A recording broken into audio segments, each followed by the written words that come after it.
Pagans Mead Hall.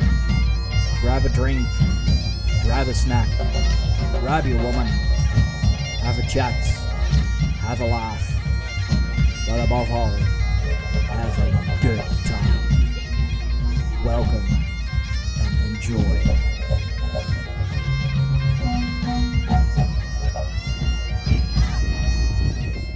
Hope you all can hear me. Got a completely new mic setup and all.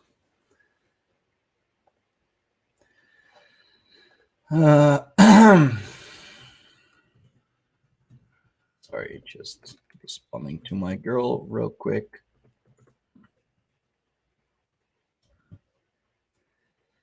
Yeah, this is the Greyhorn Pagans Mead Hall. A place to just have a talk, have a chat, shoot the shit. You know, not talking about any topics in particular, just having a good time. There is one topic that I wanted to touch on, something that I have been discussing yesterday with a tribe, with a couple of people. Sorry, just sharing the link around still.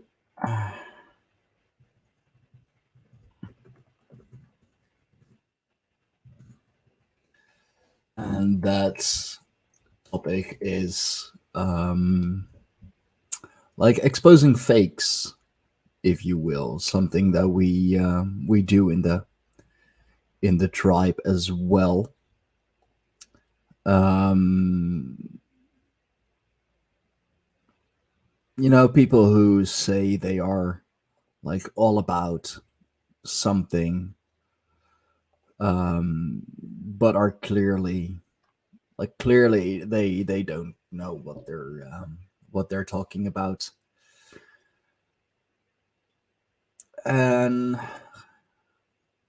like I was just wondering, should you give these people a platform? Like, should you, and not like give them a platform to legitimize them, although that would be one of the risks, of course, but a platform so that they can, well, show the world, basically, inadvertently, that they don't know what they're talking about. I've been talking about that yesterday in the tribe, especially with the admins, and Rachel came with a good comment that that would be a little Hollywood, perhaps. You know, there's a thing to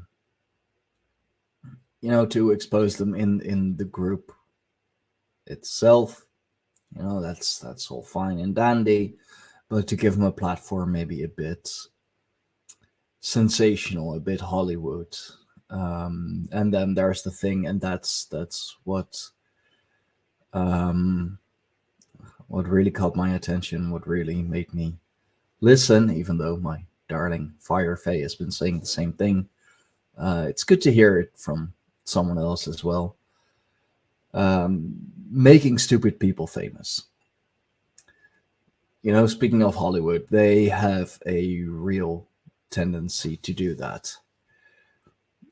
And I have, well, I'm not going to say always been against it, but I am very much against it. So just drinking my coffee real quick. Haven't had my coffee yet. So, like, if I am that against it, then why would I do that myself? Why would I have someone on who doesn't know what they're talking about? Who is sorry? Who is fake? Hey, Timmy. Sorry, my cat. There's another cat in the house. One that I do know. I believe she is the neighbor's cat, like upstairs neighbors, first floor, second floor for all you Americans. And he's being a bratty brat. Don't you go attacking the other kitty, Timothy. Tim? Sorry, I gotta keep an eye out on this. I mean, he's defending his territory. I applaud that.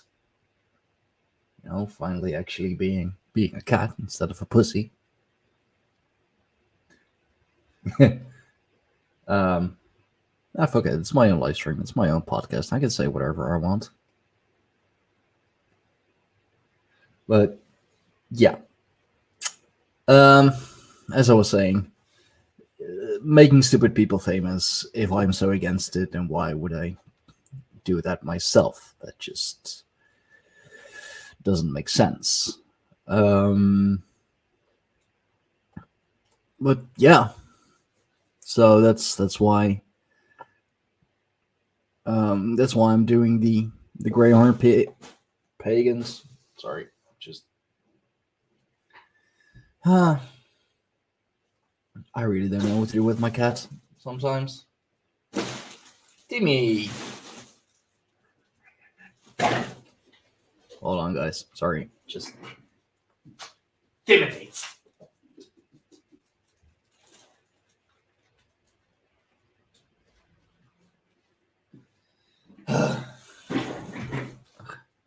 Cats, gotta love them. Gotta love them.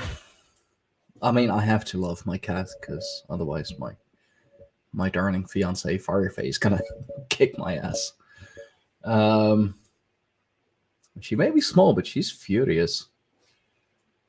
Dim, I'm watching you. This is a fun live stream. Like half the time is me just trying to correct my cat.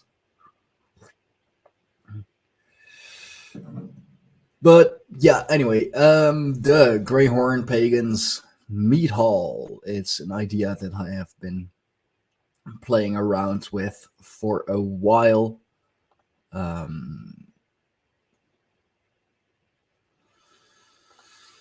Oh, what topic? No topic.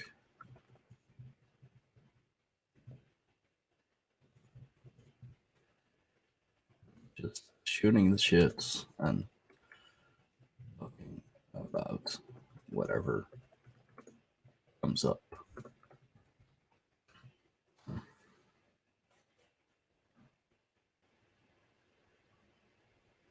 Because that's what the meat hall is for. I'm kind of copying the idea from Heathens Vote with an Honor. I mean, I'll give him that much credit, I guess. Because that's the one thing I miss about HOH. Just fooling around with Firefay in the meat hall. Like just the amount of times I got blocked for spamming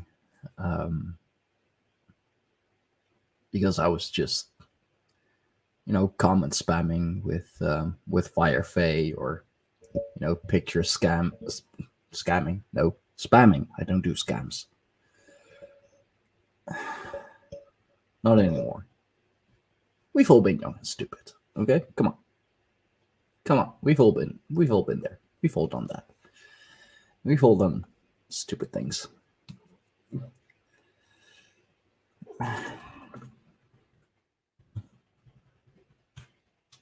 In the meantime, just people.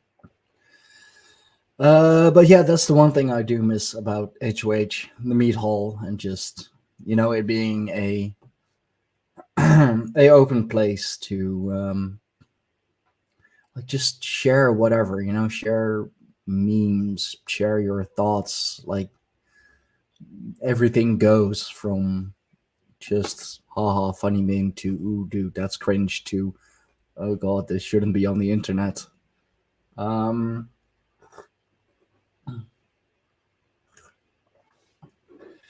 And I know that roundtable discussions, they're a popular thing. Like, I think the first one I've ever been on was with Ghost from My Third Eye. God, what's the one that he does again? Oh, that's annoying. Like it was the first one. It's on the tip of my tongue. I don't know. Anyway, then there is God, like what else do you have? Like meeting the mystics. You have, of course, the weaving spiders.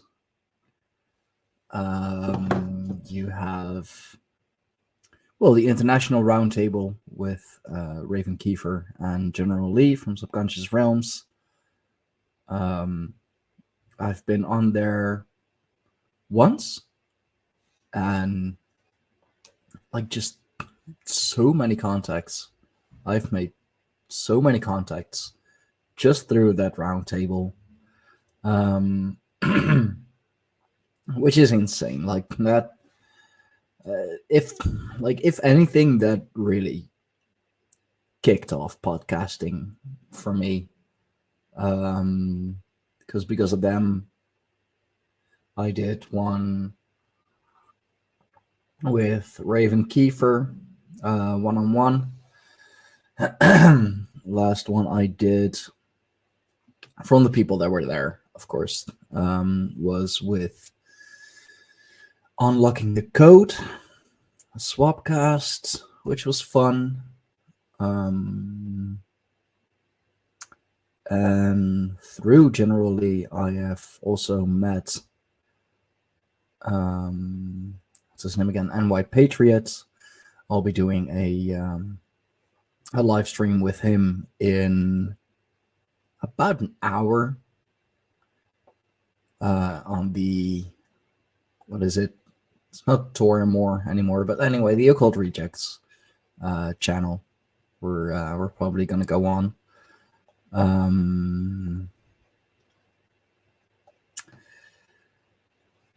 So yeah, I'm going off topic. The Mead Hall Roundtable podcasts, where it's not just one topic that's being talked about. Just, as it says in as I have put it in the description, a place to just talk, to hang out, to shoot the shit. If you want to talk about a particular topic, we can do that. That's fine. And if you just wanna hang out, just wanna have a good time, wanna talk about stuff. It sounds kind of random, but if you want to talk about stuff, that's fine. Then come on here and talk.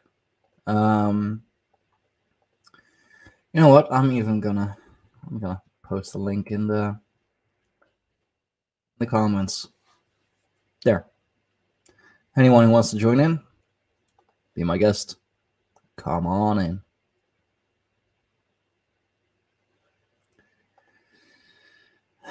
I'm just gonna share the link around a bit more. Greyhorn Pagans Mead Hall. Like now, for anyone who wants to join in. Awesome. Jimmy, I'm gonna beat your butt. And then get in a fight with your mom. Tim. Oh god, okay. I love cats. I mean, I do love my Timmy. I do love him, but hold on. Dimitri! Klaar nu. Nee.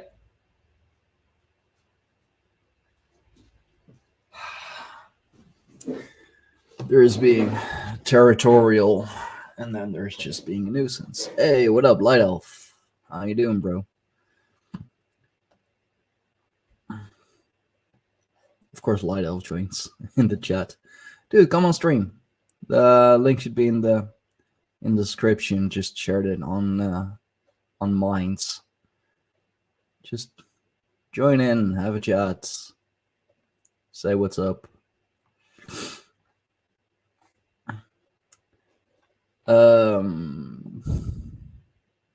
Was I already done explaining about the meat hole? I think I was. Anyway, place to, yeah, just chat and all of that. I mean, you know, like I said, I'll give HOH some credit for that.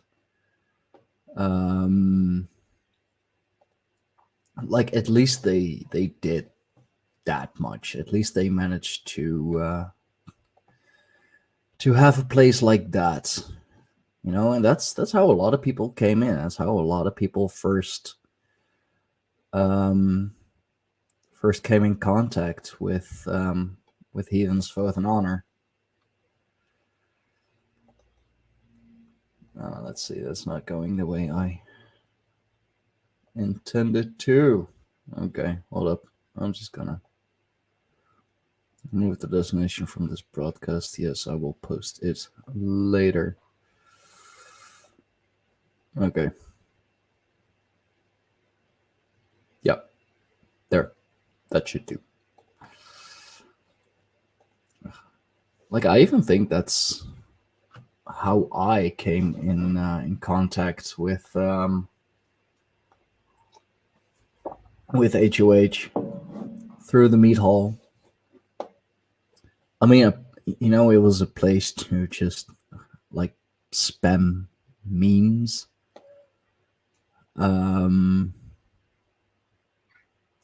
So yeah, of course I was gonna join and go in there, and then, well, eventually made my way up to crud. Okay, never mind. Made my way up to admin.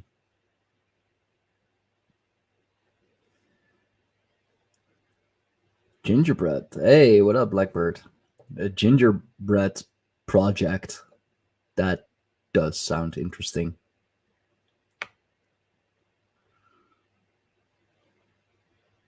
A gingerbread project video, even. Okay. I know I keep mentioning HOH, but that's been the first bigger group that I have been a part of, and the one where I've had, or like where I gained, I should say, the most experience. it's too bad how it all went down, how it all ended up. It's a shame. But then again, those are all things and all lessons that I took with me when founding the tribe, when starting the tribe. I know now what to do. I know what not to do.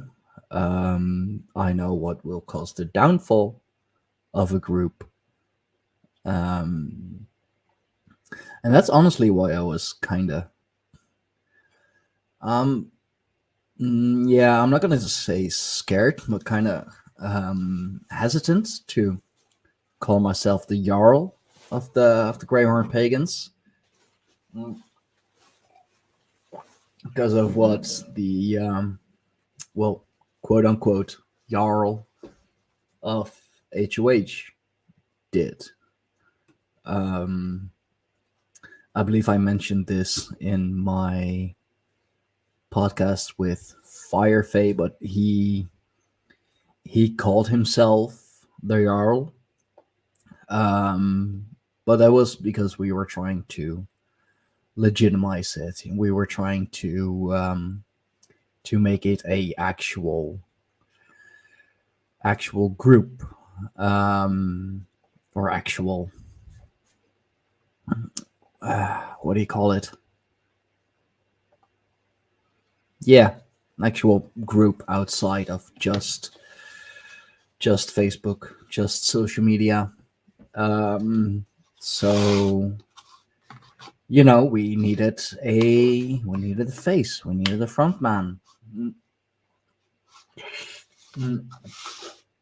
That does not look charming on stream. Sorry, I'm still on my breakfast. Hey. And now that's and now that's live for everyone to see. Charming. So yeah, since it was like his group already, I'm not gonna name names. Like if you want the full history and how it all went down, listen to the podcast I did with Firefay. We talk about that in detail, because she was a big part of it too. Not necessarily moderator or admin, even though she was promised that spot. But yeah, he made a mess of his group. He really made a mess of his group, and as soon as he had the title of Jarl, like it went to his head like, right away. I'm the Jarl, I'm the boss, I'm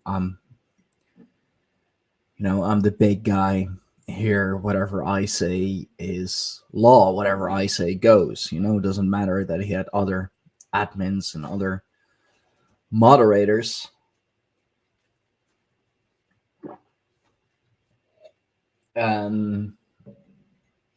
Like I already predicted some things were going to happen, especially in the mead hall. Stupid enough, like that's supposed to be, or was supposed to be, a place for free speech. Sorry, gotta keep an eye on my cat. Damn.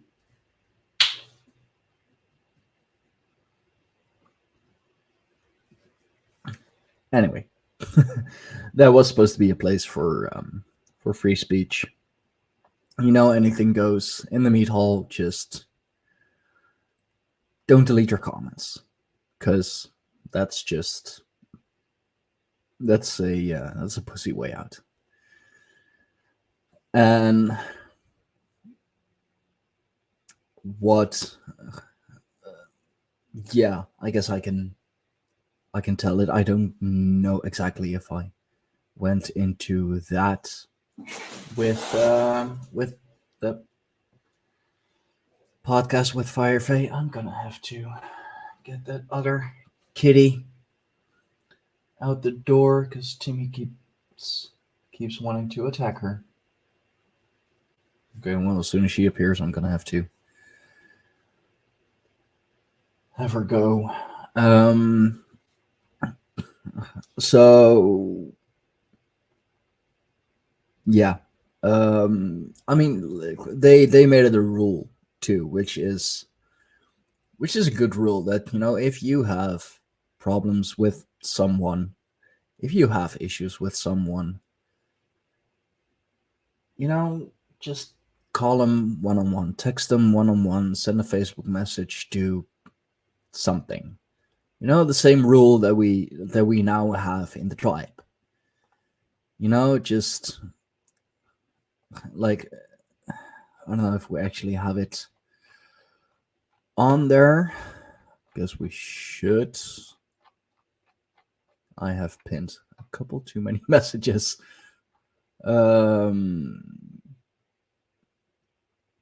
Yeah. Wow, January 31st. Damn. Okay. Oh wow, it's actually been over a year already that the tribe exists. And on January 31st we actually made the rules. Wow. Okay, so like rule number 2, I mean rule, no airing your dirty laundry. Please resolve one-on-one and keep the admins in the loop. Which isn't a weird thing to ask. Would join in, but I have to work soon. Fuck work, man. Fuck work. Nah, it's okay. I get it. Maybe next time. I mean, this was a just a spontaneous live stream. If I'm gonna do the mead hall more often, I'm gonna do it on the weekends when most people are off. This was just let's call it a test stream, if you will. Yeah, opening the I like that one. The soft opening of the mead hall. Yeah, because back with Compan, the brewery I worked at, they did a soft opening and then like full opening. So soft opening of the mead hall. I'm gonna edit that in the title. Well, later when stream is over and I have to edit all the things because this was really spontaneous. I haven't set up anything really. What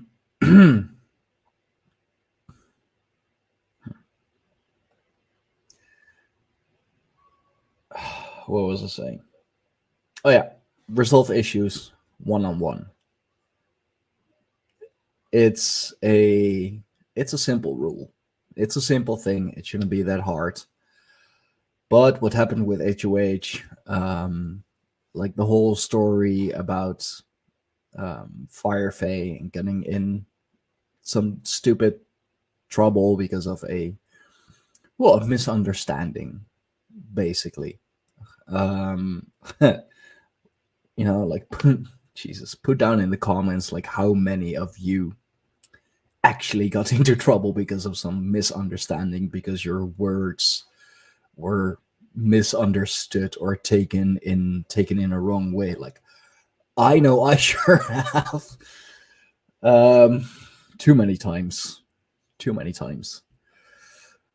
But yeah, instead of resolving it one-on-one, the Jarl. Just whenever I say Jarl and with HOH, like I'm not gonna do air quotes the whole time. Just you'll imagine the air quotes with it. Okay? Thanks. But he didn't shoot me a message. Where did he send it? I believe he like he tags me in either the business chats or the admin chats, and that just so rubbed me. Sorry, English is my second language.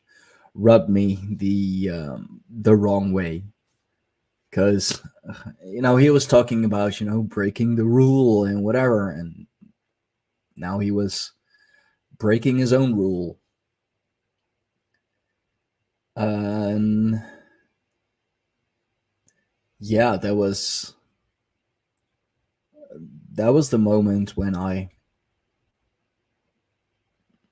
decided to leave HOH. I mean, I didn't leave right after, but I was distancing myself and eventually left and just left Facebook entirely.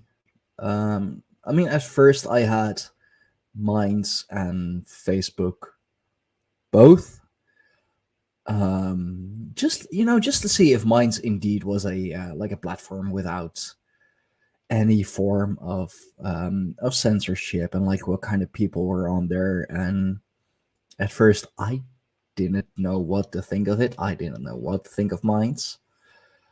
um but I was posting some stuff in comparison, stuff that got me blocked, got me in trouble on Facebook, and then on Minds, nothing happened. I posted the same thing, same text, same clips, same picture, photo, video, you name it, nothing. And I was like, oh, okay, this is good.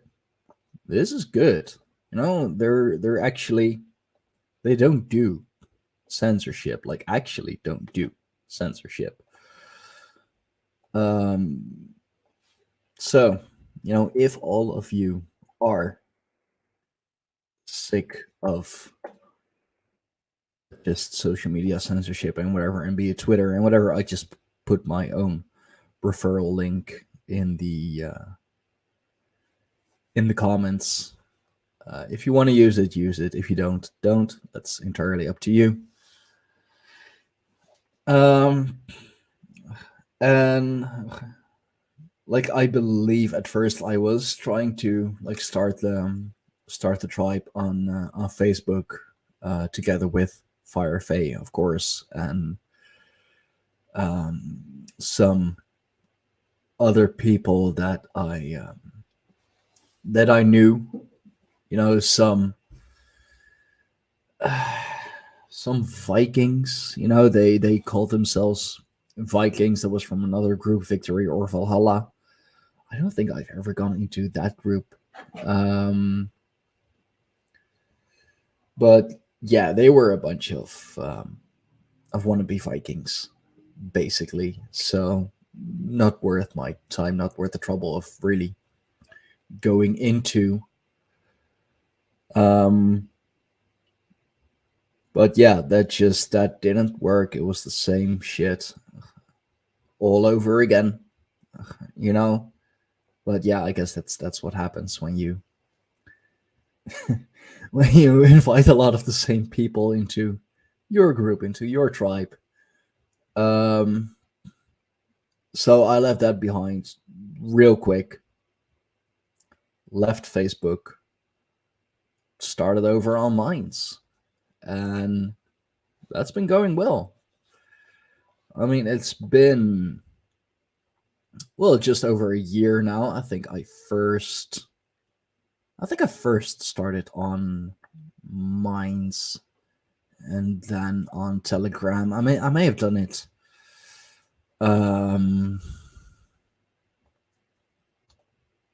Or I may have done it on at the same time, which is just over a year ago. Hey, Blackbird, never knew you were on Minds. Awesome. Um, and like at least on Minds, we are at, well, 205 members. And Telegram, I mean, I do like clean up Telegram every once in a while. Just people that, like have deleted their account or haven't been active in months, just like on Telegram. Um,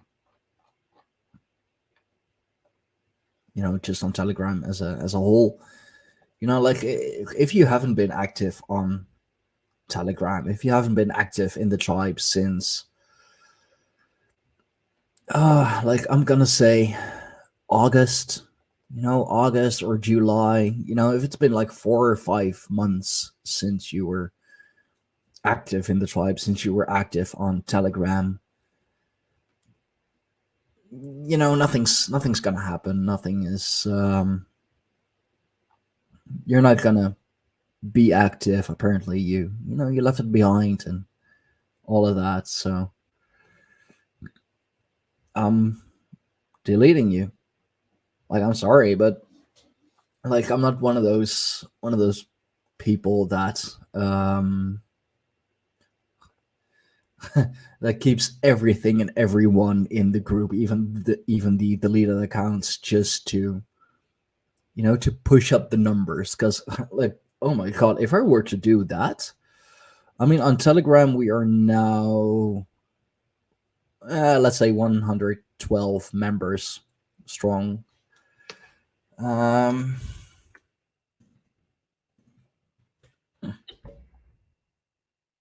and like, I honestly think if I would have let all the people in there that I have deleted, have needed to delete, some Natsuck people as well.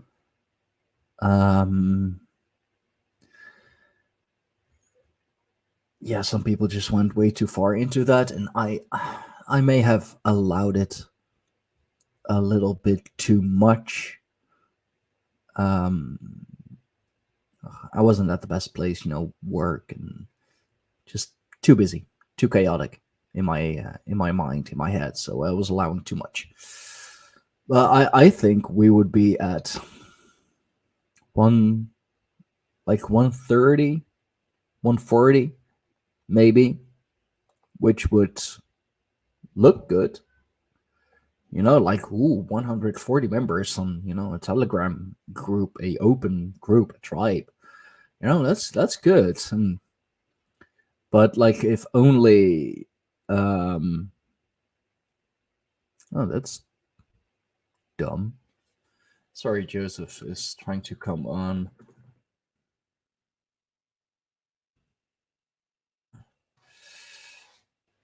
But like, I don't mind if people are just lurking. I mean, like, there's so many groups that with whom I'm more of a lurker myself, and I'll say something every now and then.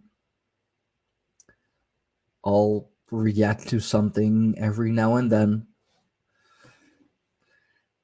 Like, if it speaks to me, if it's yeah, if it's something that I know or find funny or whatever, even if it's just something stupid as just lol, you know, and like, I don't mind if people do that. Like, I'm not expecting to, all our 205 members on Minds or all 112 on Telegram. I'm not expecting them to be active every day, to post something every day.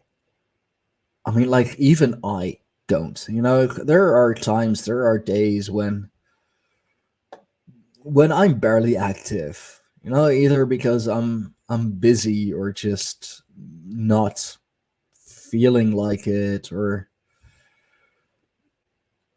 things happen. I still have, I have work.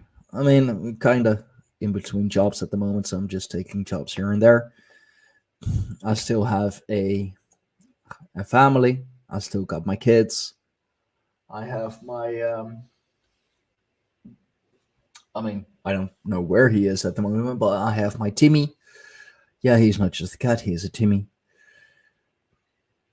So sometimes I'm a little busier than other times.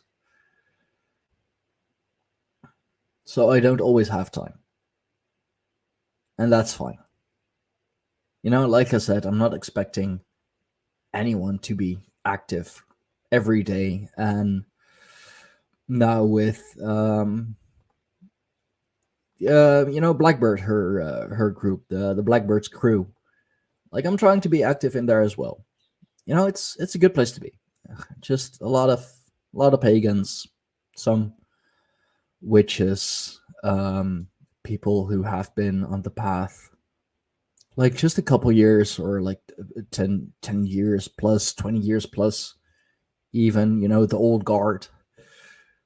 Um and like I'm also trying to, like, as the Jarl of the Greyhorn Pagans, I'm trying to like be a bridge between multiple of these groups. Blackbird's crew, crew, what is it? Brew, B, brew. I like crew as well. Blackbird's crew. It just sounds good.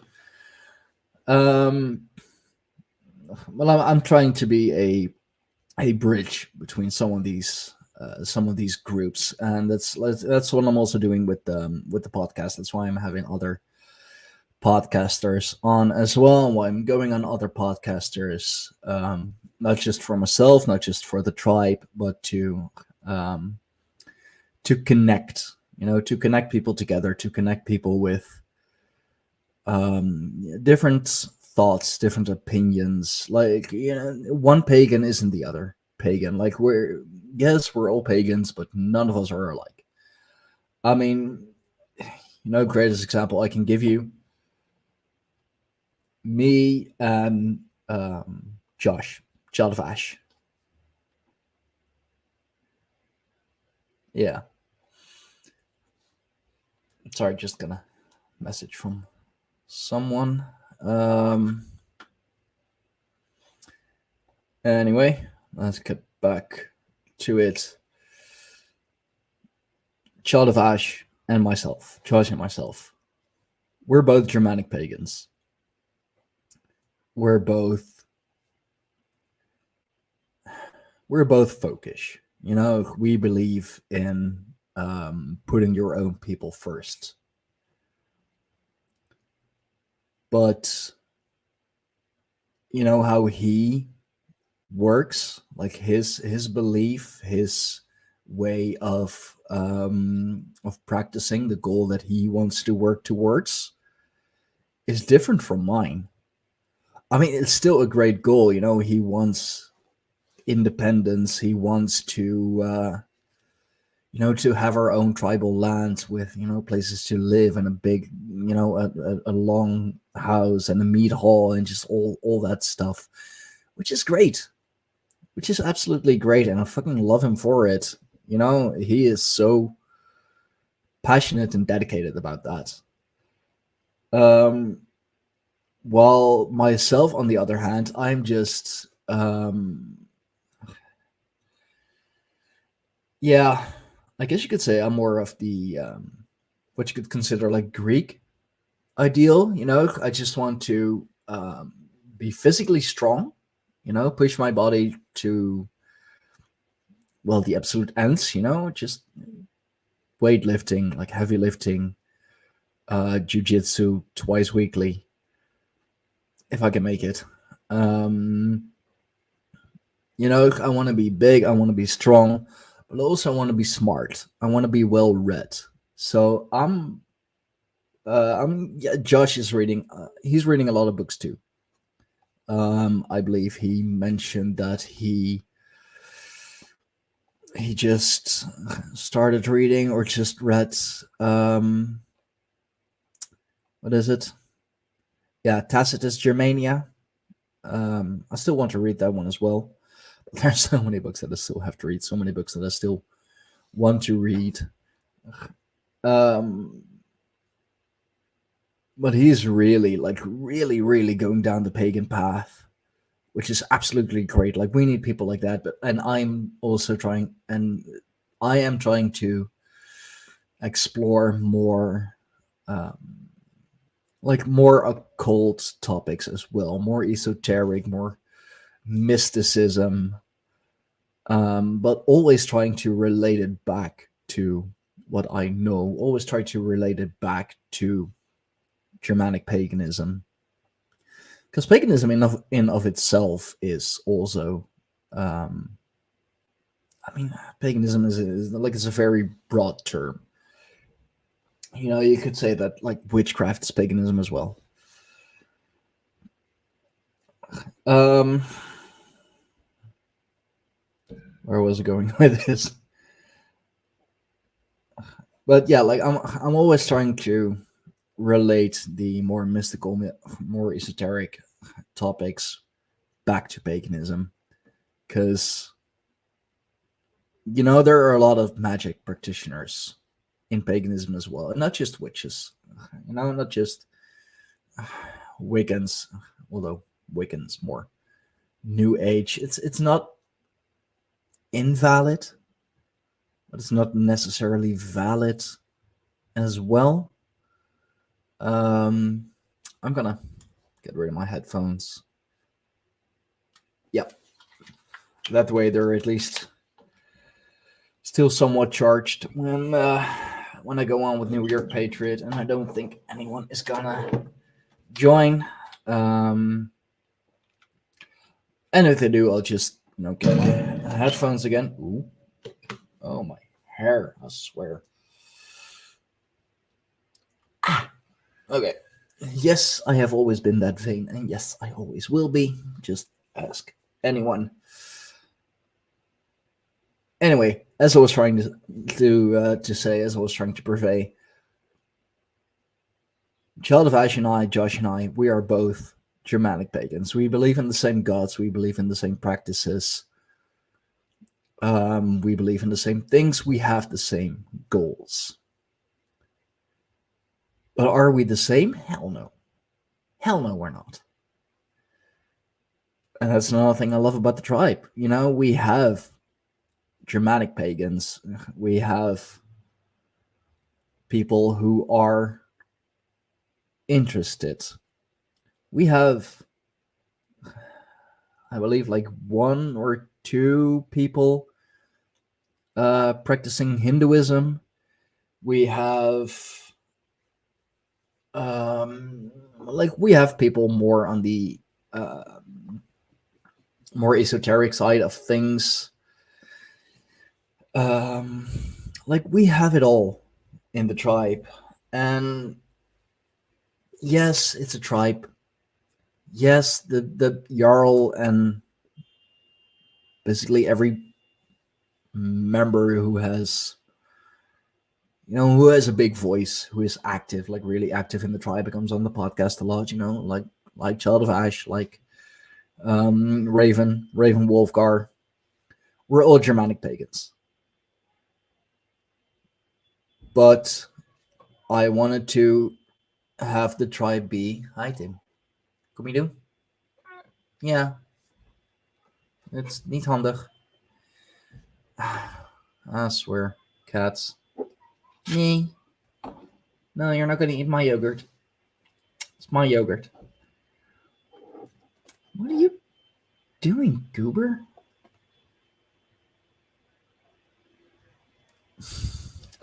Cats don't care.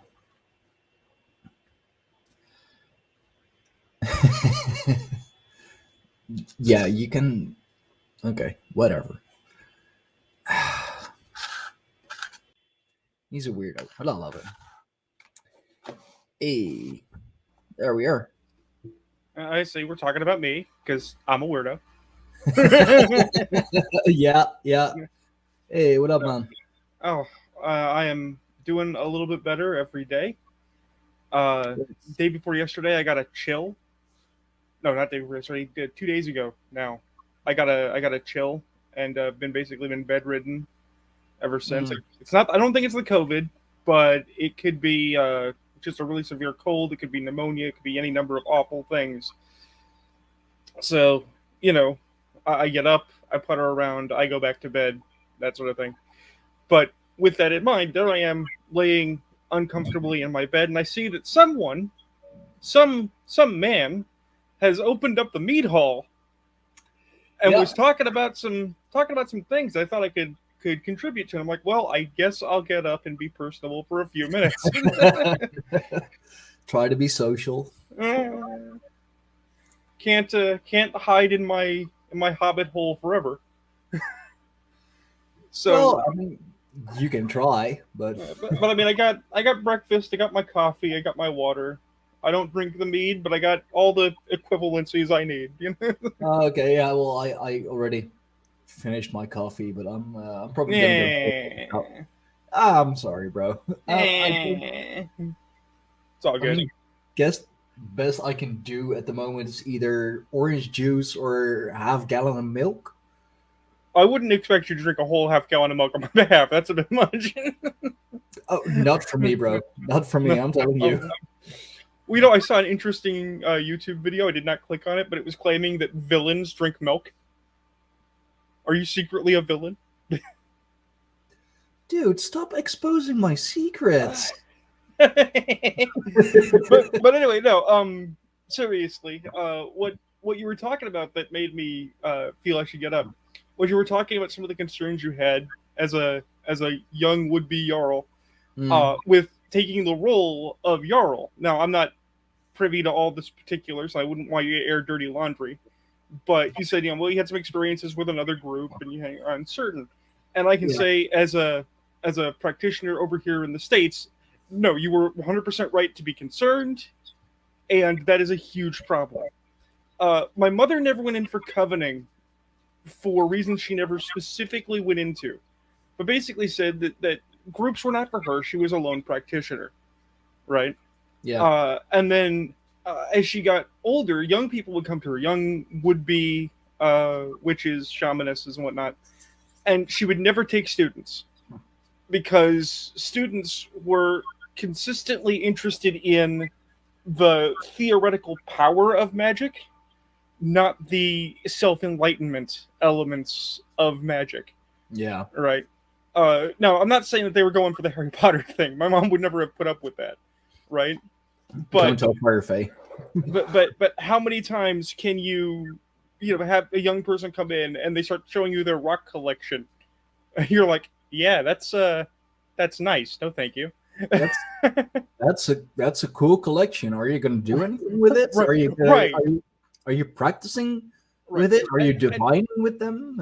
Right, and that's the thing, is that it was almost always, well, I have all these things for luck, for love, for positivity, for cleansing, right? As though the abilities were innate, as if you didn't have to work will upon them. My mom had practicing tools, but most of her tools she found in the kitchen. She was ye old kitchen witch. Nice. Right? Well, because the most basic, fundamental, ancient form of witchcraft that people don't even realize is witchcraft is yeast. Because yeast is not really it's not a mineral, it's not really a plant, it's not an animal, but it acts very much like an animal once activated. Because it eats, grows, and consumes. Right? Keep talking. I'm just gonna close the back door real quick. Sure, it's gonna sure. hold. So the thing of it was that when I was old enough to start getting into things myself and start meeting people outside my mother's sphere, I found exactly the problem that she was having, and I knew why she didn't go in for covens. Because over here in Washington State, covens are garbage. Now, it's not that there aren't some very good, positive environments where people can coven and they do wonderful things. I remember one year, Mom and I happened to go out to a park and we watched some people draw down the four corners. It was very nice, right? But they didn't do anything with it. They just drew the power and then celebrated that they drew power. It's like, well, good job, guys. Yeah. Or what you find in this area, and that's the part that always gets made fun of in major media, but it's true. You get covens that are one part mystery cult, one part cult of personality. Oh god, yeah. Where the person who is the most knowledgeable has all the authority because they control the keys to access, right? Yeah. And then the big one, at least on this coast, I can't say to other areas, is Santeria, voodoo, and sex magic. Now, there's nothing wrong with either of those three things in and of themselves. Although Santeria is a lot of blood magic and kind of creepy if you don't know what you're dealing with. Yeah, it's very occult. Well, because voodoo is a syncretic religion of African tribalism and Catholicism, but Santeria is a actual ancient African root religion, right? Yeah. So, if you're not dealing with an actual, I don't know, I guess it'd be shaman, witch doctor, Shango, something. Yeah, I would just assume the guy you're talking to is either a well-read academic or doesn't know what he's talking about, right?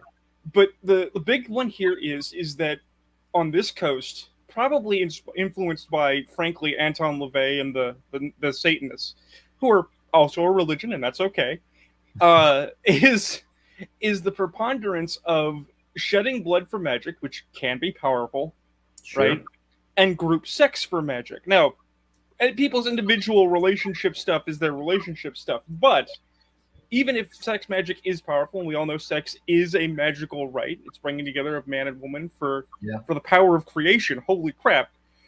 Well, that's what it should be, at least. It's not a weapon or a tool of magical control, and that is a thing that these cults of personality tend to do. Is they do all the classic cult tricks: love bombing, isolation, separating people from their families and friends, because of course they don't understand you. And really, let's call it what it is. Shysters and fakes make paganism harder for everyone. Yeah. It is so much harder for us to be credited as believable religious groups, albeit disconnected, when we have to be held in the same light as Uri Geller or Scientology or Mormonism. Yeah, or and you make a good point, and that's really why I started the Greyhorn Pagans, because I was like, you know what, I'm not gonna join other groups anymore, because been there, done that, I tried, and I'm not putting up with it anymore. I'm gonna start my own group. I'm gonna start my own tribe with hookers and blackjack. Well, maybe maybe once we get the actual meat hall going, who knows? Like when we have an actual building, I can totally make like a blackjack room. And well, the other thing is that this isn't even a pagan specific thing. Once upon a time in my youth, because I've been on the internet since '92, I'm an old man, right? Dude, my birth year is '92. Yeah, exactly. I used to float around certain groups that would one day be called the furry fandom. Oh no, I don't now. There's a reason I don't, and we're going to get into that. And one of the things that they used to do is they're like, okay, we're gonna live the lifestyle. We're gonna be furry 24/7, okay, and we're gonna act out our characters. Okay, I like roleplay. I'm good with that. And we're gonna be a pack. Okay, that sounds fun. What's the rules? What's the structure? How do we do this? And it was always the same thing. All right. He who was the alpha made the rules. The alpha had a beta woman, and everyone else did what they were freaking told.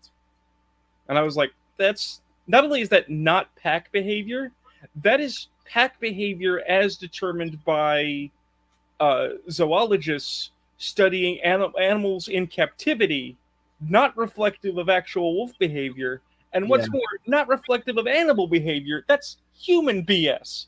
This is not prison. You are not the ward boss. You're not going to shank me in the shower. What? So hey, with those furries, you never know. They just might. I mean, maybe. I hope it's a but But basically, I could never hang out with any groups long term, and eventually stopped hanging out in that sphere entirely because liking anthropomorphic media is not the same as hanging out with people who have very particular interests and aspirations that are not in your best interest. Yeah. No, and there like so many people confuse that. Like they'll take, and like that's even the case with like paganism and Christianity. Like I know that Catholicism is, well, I mean Catholicism basically is Christian paganism or pagan Christian, It's whatever. it's a government now, but okay. Yeah, sure. I mean, yeah, government's God, right? And science is religion. One of the consistent difficulties I have explaining to people uh, is they have this idea that there's this catch-all thing called Christendom, right? And it's Yeah. like, no, it's made up of multiple different religions who all believe different things. And then it's like, okay, well, I'm an American Christian. It's like, okay, which one? And they're like, what? It's like, which Protestant sect is you? Oh, I'm a Catholic. It's like, oh, are you Roman Catholic? Greek Orthodox? Roman Orthodox? You know, which is your orthodoxy, sir? Egyptian Orthodox, even the Copt. Yeah. Well, because, as I said before, I've actually been laughed at publicly. It's on the internet. I can show you the video. I've been laughed at when I tell people that the Catholic Church does not believe in magic. No, Right. they don't, and they pretty much shun everyone who does. Like Right. I've listened to a podcast before from a someone higher up in the Catholic Church who actually, I believe it was he practiced esoteric or like exoteric Catholicism, and like like actually working with magic and working with the rosary and ancestor worship and all of that. And I mean, yeah, now he is well respected, so he can just he can tell everybody. But he had to keep that quiet for the longest time because the whole Catholic Church was like, that's not what Catholicism is, man. Like Well, I don't know what you're doing, I but mean, we don't go into that. it is because the cult of saints is nothing but ancestor worship. That's just Russian Orthodoxy. Yeah. The thing is though is where I get this argument was I was doing research into the witch hunts, right? It's where I found out about the papal bull and how the Malleus Maleficarum is a forgery, or at least part of it, Mhm. and how it was Protestant civil officials behind the witch hunt, not the church. Anytime now that I see a piece of media that's like, and then the church brought the Inquisition and had the witch hunt in Salem, it's like, no, no. No, The, it's literally like this: witchcraft was illegal. Witchcraft was ill-defined. Local, the local political leaders had no guideline for what witchcraft was, right? So when no. somebody starts tracking around this book called the Malleus Maleficarum that tells you we have a guidebook for what a witch is, how witches work, and how to punish witchcraft, they were like, okay, we'll use this book. It's accredited. It has a papal bull in the front. It must be religious because it's true, and it never was, right?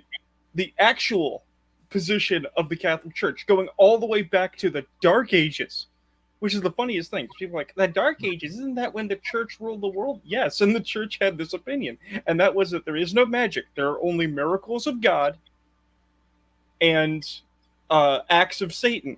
Everything else doesn't exist.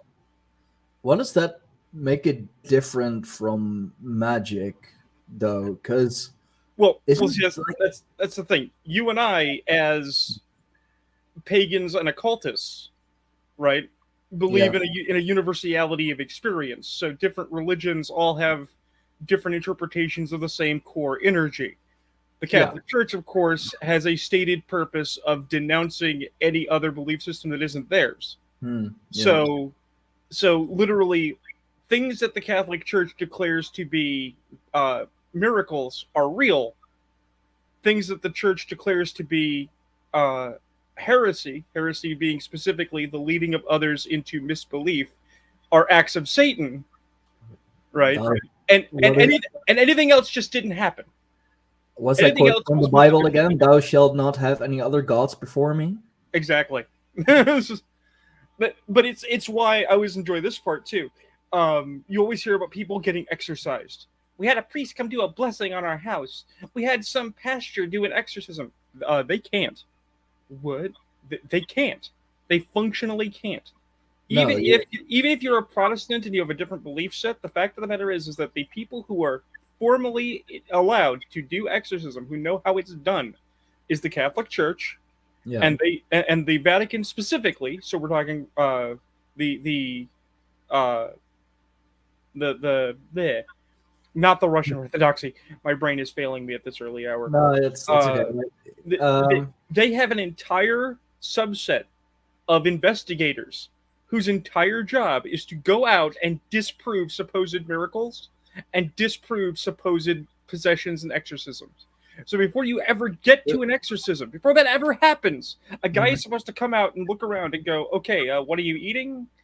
Let's look under your house. Do you have any pre-existent mental ailments I should know about? If you haven't gone through that process of elimination, I would not trust any whack job that just wants to come in your house, tie your daughter down to a bed, and throw holy water on their face while screaming out Satan. That's not a good idea. No, like it's not Hollywood, man. And that's what a good a good religious individual will do. I mean, like with like kind of on the same topic, I've been watching a lot of ghost hunting lately with firephages. It's fun and sometimes a little creepy. But the one that we watch most, Amy's Crypt, like they try to debunk it first. Like whatever experience they have, whatever like sound they heard, or like whatever machine thingy goes off, it's like, okay, can we replicate this ourselves? Are we sure this isn't a false positive? And then still, when they can't replicate it themselves, they still stay skeptic. It's like, okay, we can't disprove it, or we can't prove it either. So it's up to you, like the fans, the people who who watch their videos, who watch their hunts, if you will, to make up your own minds. My mom and I used to watch ghost hunting stuff. My mom specifically went in for the really bad ones because she found them funny. And we used to watch scary videos on YouTube because we also enjoyed pointing at those and laughing. But I was very disappointed very early on when I found out that the show Ghost Hunters, the one that actually got this all going, did not have the strength of their convictions. Because I found out that though they look to be on the up and up, the Atlantic Paranormal Society, they in fact scrub their forums and ban people who question their methods. Right? Yeah. If you've ever seen the very first episode, the one that drew the most attention, there's a scene in which a guy is sitting in a chair for some time, and then goes downstairs, and as he's going downstairs, the chair rotates 45 degrees, right? Somebody pointed out that can be faked. They didn't say they did fake it. They say it can be faked, right? And because of that, they got barred. Because the Taps guys don't like their honesty being questioned. The fact of the matter is that the fact that it can be faked is an important distinction.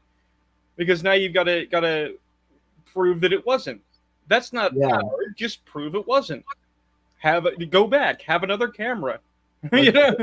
Just, and that's the thing with like just so many people, so many groups. Like, don't you dare question them. Like it's all legit.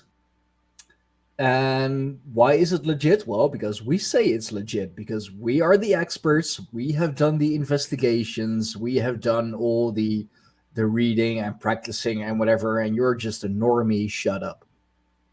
Well, again, here we are. I'm a pagan, but I believe in science.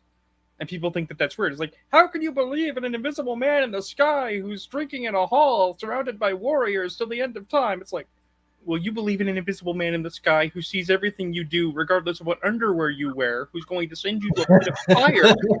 He's haven't seen you for that even. Yeah. The fact of the matter is that my weird beliefs are no better or worse than your weird beliefs. And we both live in this world where science exists and physics apply. So, Ooh. yeah. Yeah, like the diehard science believers. It's like, oh, how can you believe in, well, an invisible man in the sky and whatever? Well, dude, you believe in like these tiny invisible creatures, particles that float through the air and make you sick. And like, okay, so what's the difference? Like, what's the difference between that? Like, we both believe in something that, well, usually, like let's say, like 9.9 times out of 10, can't be seen with the naked eye. Right. It's just, your priests are people in white lab coats, and ours, dress a little different. Either they have like a mitre or a mask or like whatever they wear, but they're still your priests. I mean, like, tell me the difference between those diehard science people. This science says, experts say, and the difference between what the church does or your average pagan group. Well, we live in an interesting time. To say the least. A while back, I read a toast. Sometimes before there's a toast or a big dinner, there's a speaker by Michael Crichton. Rest in pepperoni. Michael Crichton, of course, science fiction author, Jurassic Park, Westworld, those sorts of things. But also, he's the guy who wrote the story Eaters of the Dead that the 13th Warrior is based on. Wow. So Michael Crichton is one of your favorite authors you didn't know. Okay. But here's the thing. He was also a major skeptic and science advocate. And he made an argument in this toast that global warming was caused by aliens. Right? Now, he wasn't actually saying global warming doesn't happen. I don't think any of us is that nutty, right? No, I mean, the climate changes. Right. Yeah, that's a fact. But he was making the argument that, as people have heard by supposed deniers, that more research is needed. And he was also saying that more research is always needed. Well, yeah. Because what he was actually talking about as a danger was this concept of consensus science. And he made the following comparison. I love, his name's falling over my head. The guy who used to do Nova.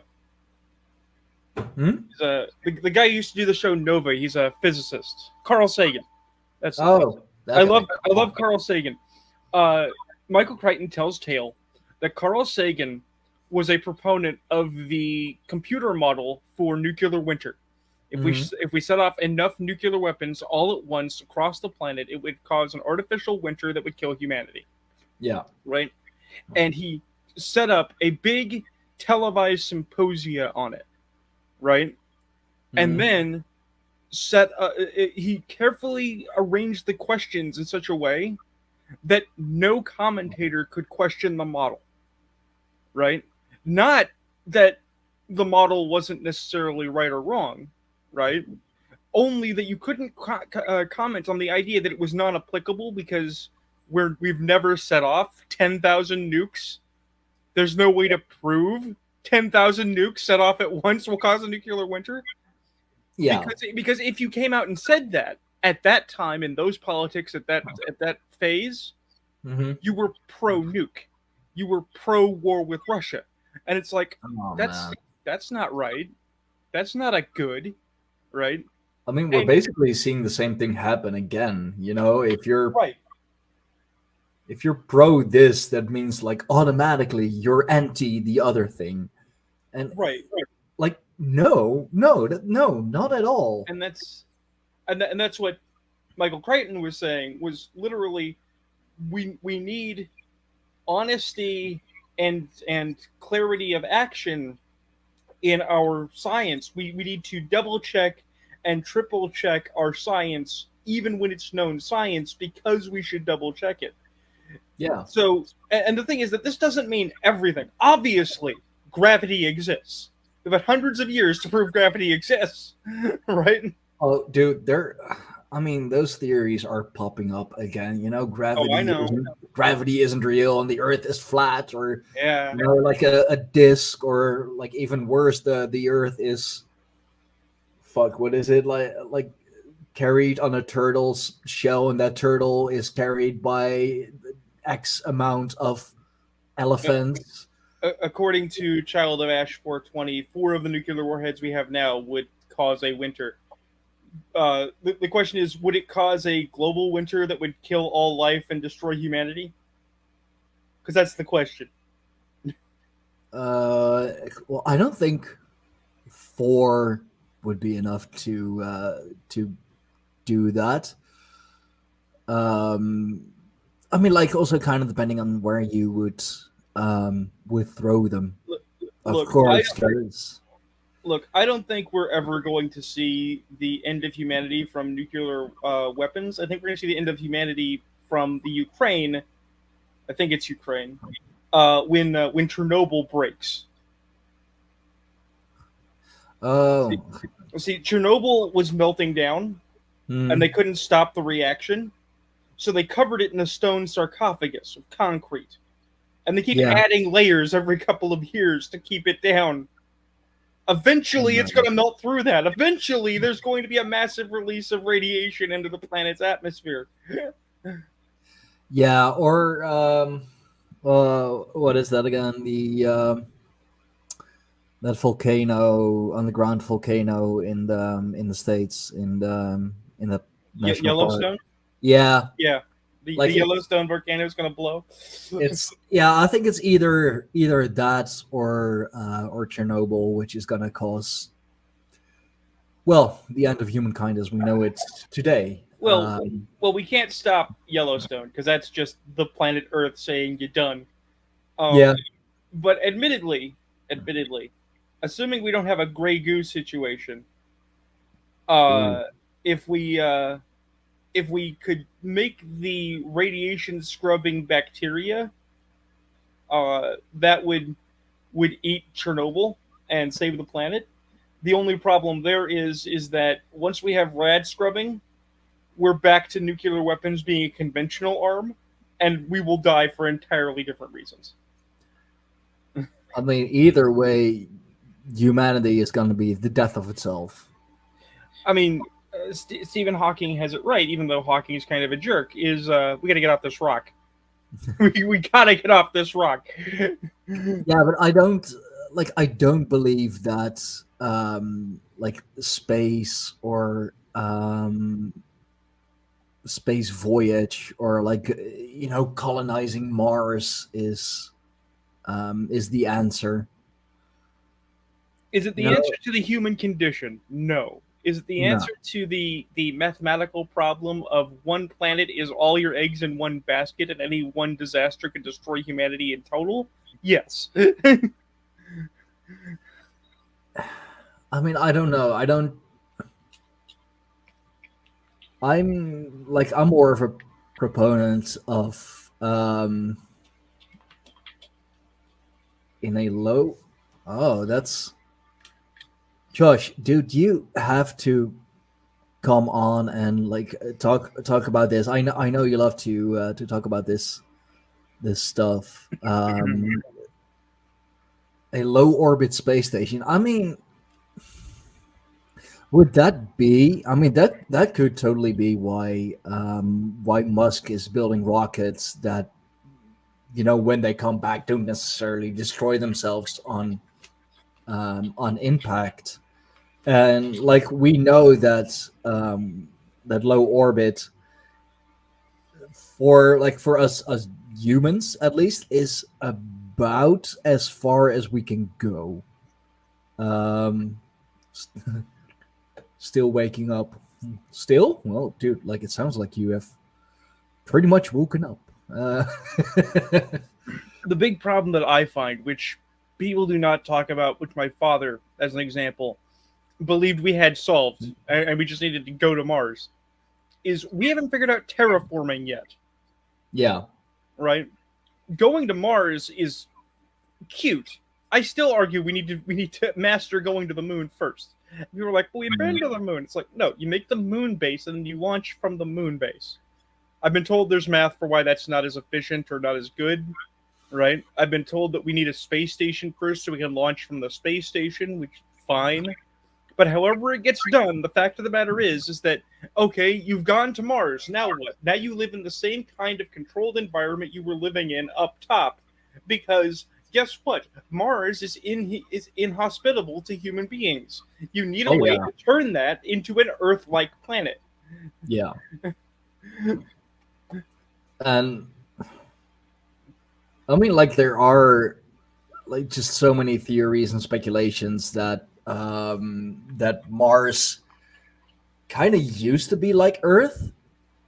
Like they have like didn't they literally find water on Mars or like remnants of They did. They of did. It has poles, and both poles have ice, so it has water, and it might have underground running water, but we're not sure yet. Yeah.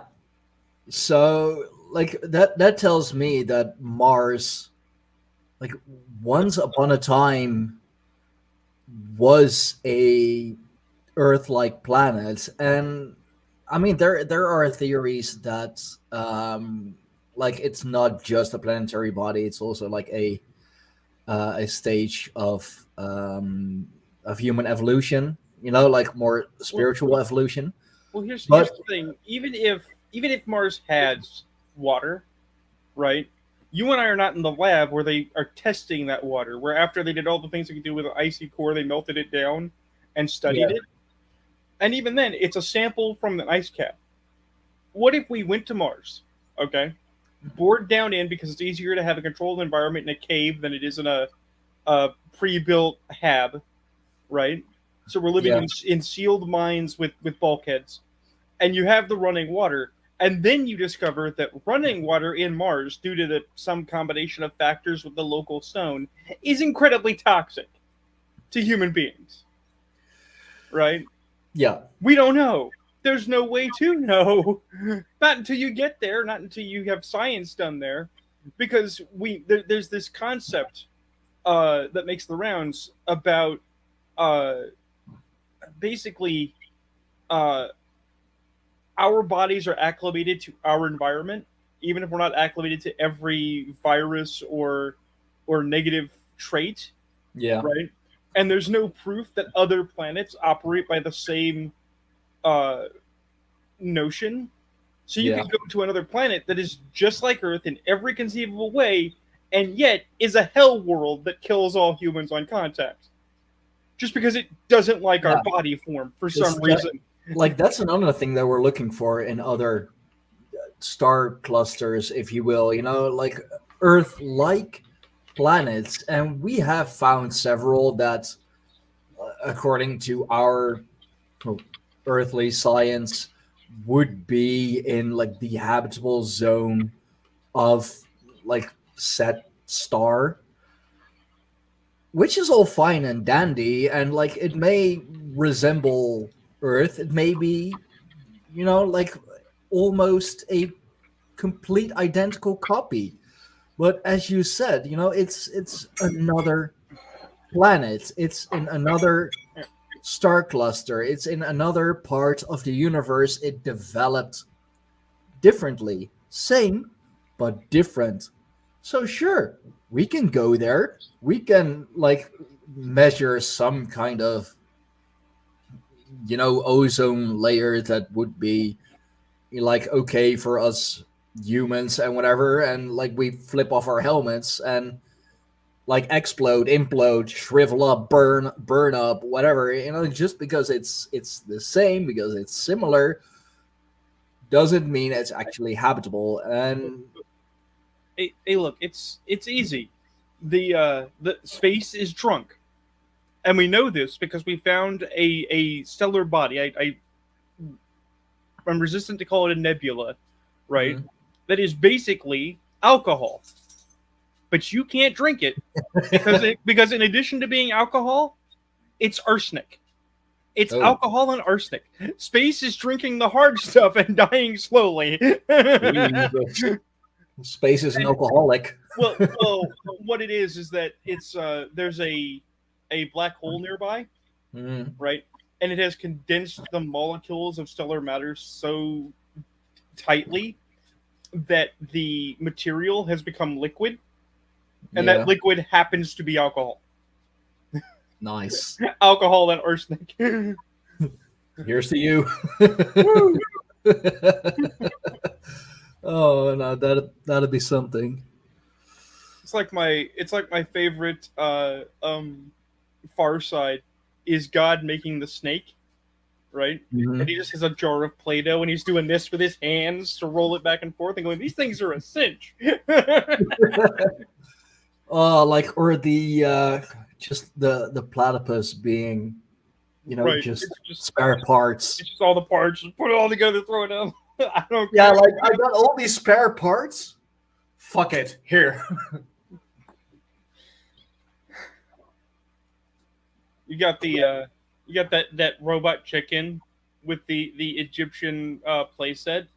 And they're like, Pharaoh, we're out of blocks. It's like, that's all good, baby. Use the space blocks. It's like, okay, but can we use Duplo? It's like, I'll Duplo you.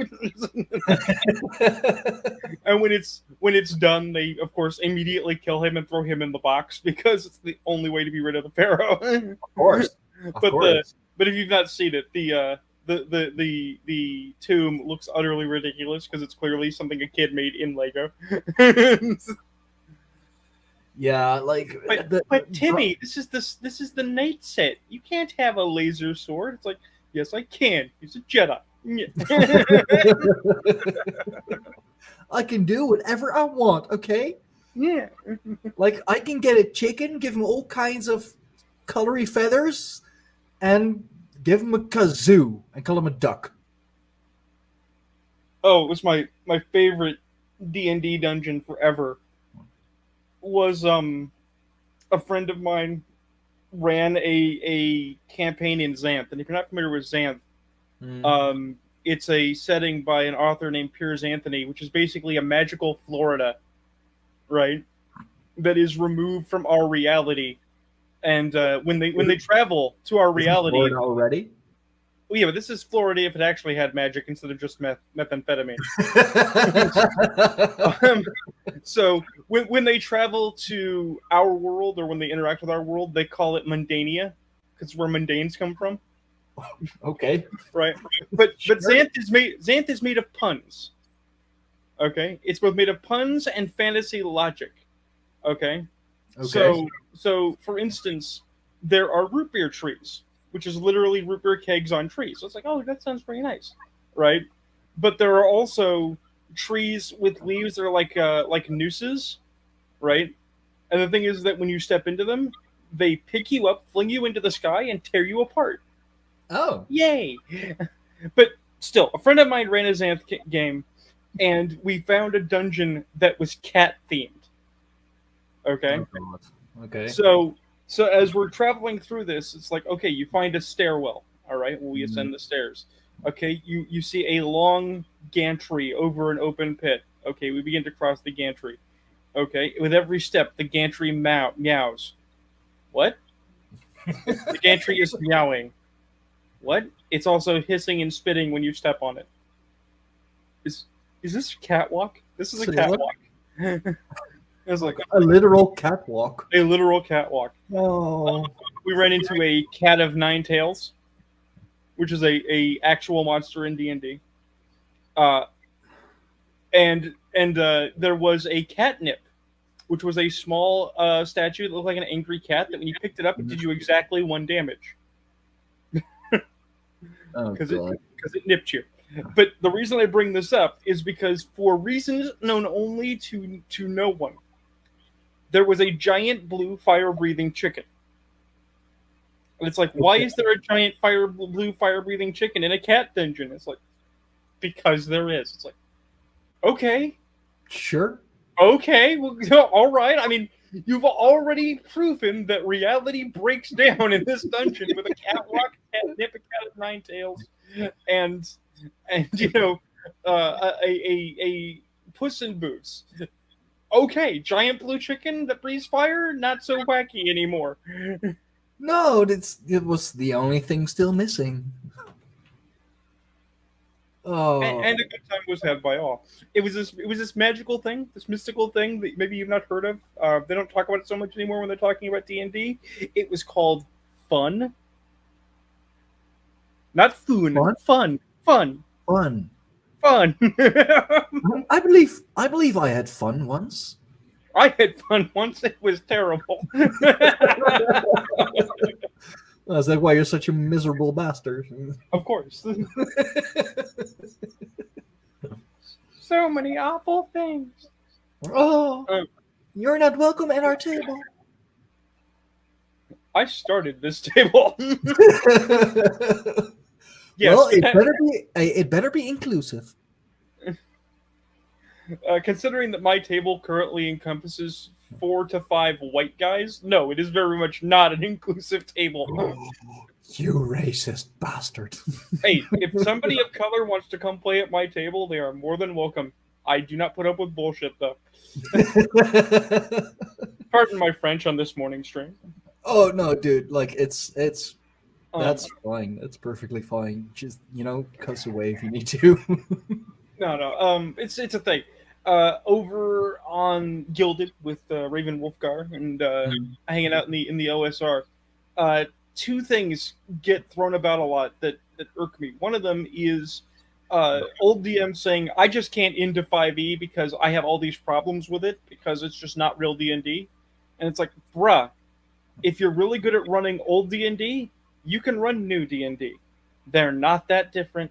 It's not that hard. You don't have all these problems. You just want to have these problems because you don't like it. Yeah. Because I've played both. I've played old school D&D. I've played new school D&D. I see where the disparities are, and I know how to work around them. That's called experience. Right? Yeah. But the other thing is they get on their high horse talking about what is and is not D&D, what you should and should not do, what should and should not be involved.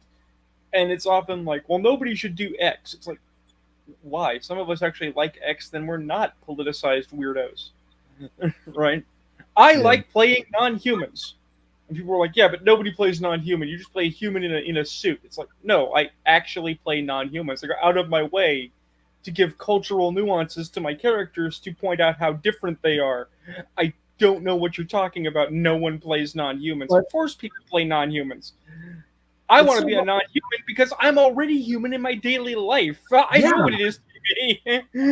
I mean, isn't that like kind of a D&D meme as well? You play Dungeons and Dragons or like whatever RPG, and it's like, oh, I can be anyone I want. Like, it's just your basic knight. Right. I mean, well, technically, I have a D&D character. I did a one-shot with Wolfgar, got some XP and stuff. Part of my ignorance, though, but and like I did indeed go out of my way to, create a non-human. I made an elf, and I even, it's like, okay, but it it needs a elfish name. You know what? I'm just gonna like I'm really fucking bad at making up names, especially that fits one certain character, and I'm like, okay, needs a proper elfish name. Let's find a name generator, put it on elfish, see what comes up, see what I like. Jim. No, what? Yeah, Jim Johnson. No, that's an example of a thing, right? People make elves, and they always either make high elves or dark elves, right? Or Yeah. rarely you'll have someone make a wood elf, but they're always implicitly hoitier and higher culture than you, right? So when I make an elf character, if I don't have something else particularly in mind, it'd be like, so what's your background, elf? It's like, I was a peasant. What? Yeah, I was a peasant. I brought in grain. I worked a farm. After 200 years on the farm, I realized it kind of sucked, and I said I want to see the world, so I decided to become an adventurer. And it's like, wait, you're an elf. It's like, yeah, we have peasants too. We have lower class elves too. There's gotta be. I mean, like even the only thing I can really relate it to is the Lord of the Rings with the elven bread that they have there. Like somebody had to get the grain for it. Somebody had to make it, bake it. So that's a farmer and a baker there. I like Child of Ash's response. Your elf's name is Thaddeus George. Yeah, but yeah, here's the thing, that's my backup character. But here's the thing, actually. I can't date it. I'd have to look it up. But Paul Anderson, an author of some repute, made an essay called "On Thud and Blunder," and it was talking about tropes that were becoming tired then. They're even more tired now, but they were born of the 1960s, 1970s revival of classic fantasy, with the rediscovery of Conan and Lord of the Rings and all the stuff that was coming back into print. Yeah. And he was basically saying, look, yes, we all know it's a fantasy land. We all know you can do whatever you want. But if you don't base your fantasy setting in some level of reality to give it verisimilitude, no one's going to believe it. Right? Yeah. You can have heroic, noble adventurers, but for every wayward prince, there have to be dozens of people that were involved in his creation. Not just his training, but the infinite number of peasants, scribes, ministers, teachers, secondary somebodies who cleaned the stables and maintained all the stuff so that one noble adventurer could exist. Right? Yeah. Just so many people forget that. Like, everyone wants to be, that noble knight or the great king or like whatever. And it's like, but what's wrong with just being a peasant? I mean, like, if anything, peasants in the Middle Ages, they had it better than we do now.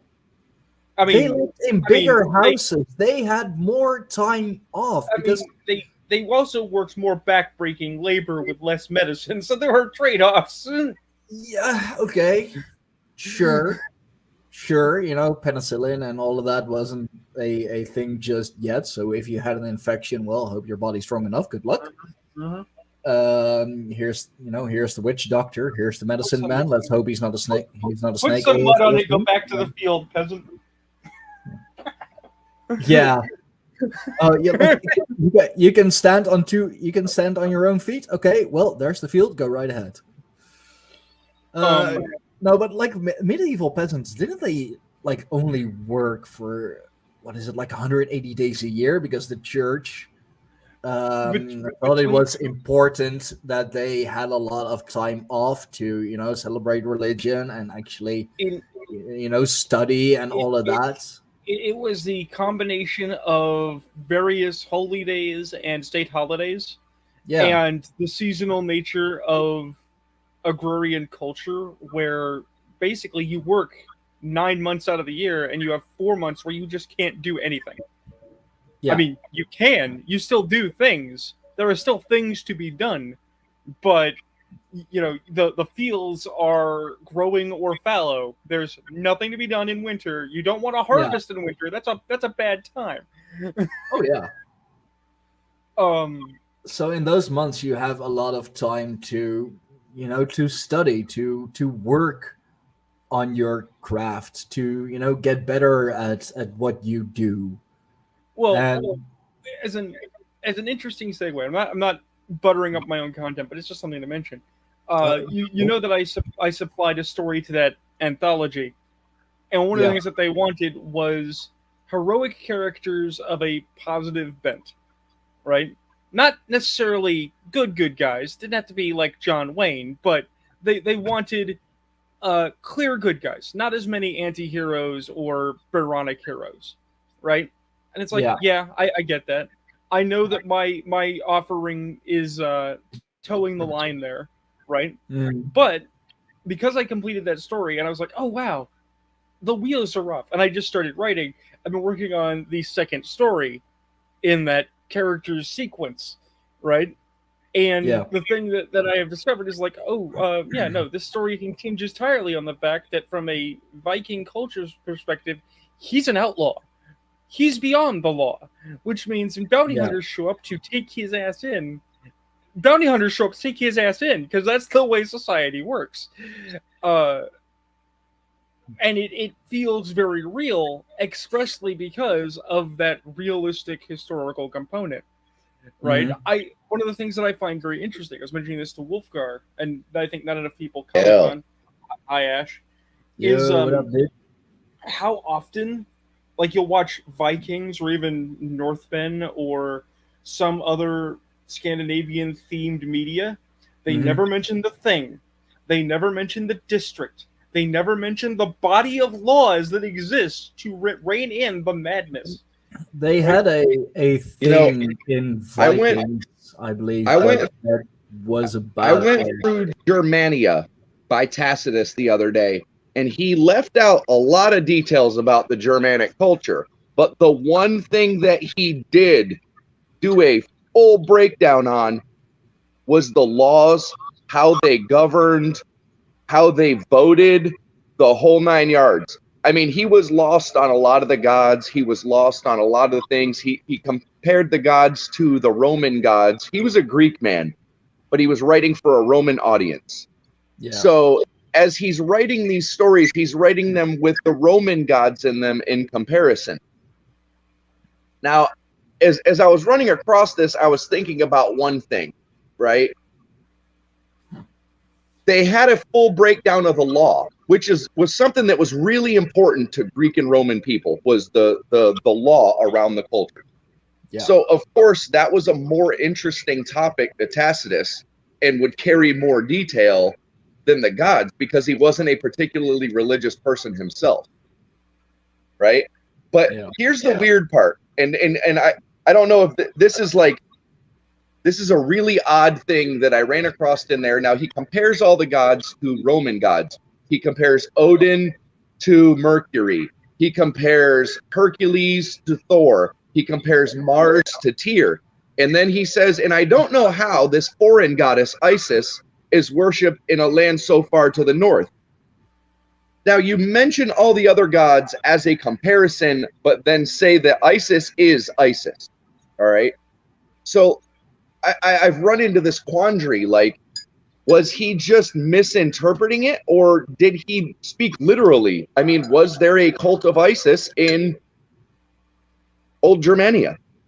Yeah, there was the cult of Isis. I mean, the Romans brought it with them, of course, but there were, well, I mean, smaller groups, smaller cults of ISIS in Northern Europe. I don't know if they actually made it all the way to Scandinavia, but I know that in in Great Britain with the Anglo-Saxons and the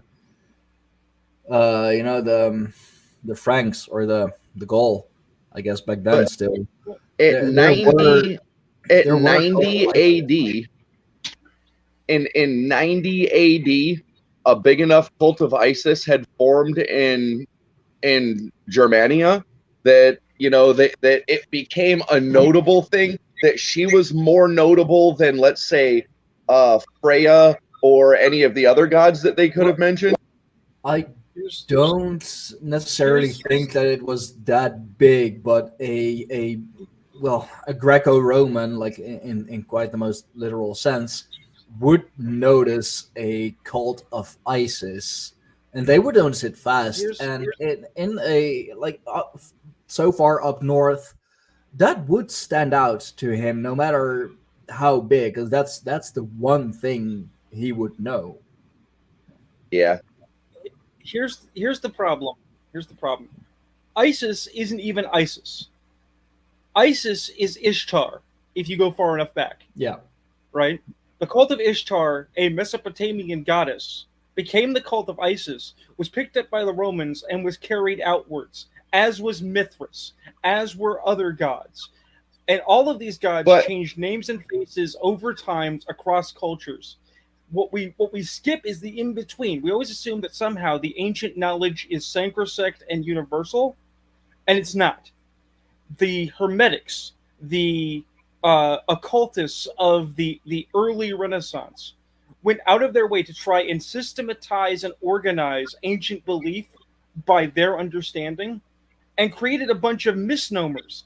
That's where we get, as I mentioned to Stygian the other day, the god Hermanubis, because they said Hermes and Anubis are the same god, guys, but not, because Anubis is the messenger of the Egyptian gods, and it's like, no.